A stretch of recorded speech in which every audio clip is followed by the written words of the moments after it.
even though prognosticators think that the crisis is near its end, and have also given us somewhat of a date when it's going to end, sometime in the third quarter of 2010 or 2011.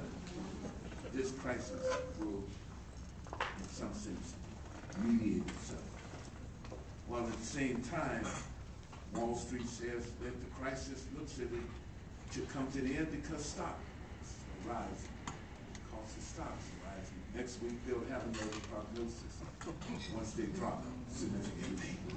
So we have all this information, and all this information, in some sense, we must find a way in which to use it, that information, not simply for ourselves, but simply in a movement, building a movement for change. Alexis de Tocqueville, great French historian, philosopher, came here about 170 years ago, and he said, this thing you call democracy, this is an extraordinary experience, a new experience as we know, experience dictated by the Enlightenment period, as we foresee these new democracies form themselves, the ideas, those ideas generated by our advances certainly in science and technology, and governance itself. We can go back to the Magna Carta.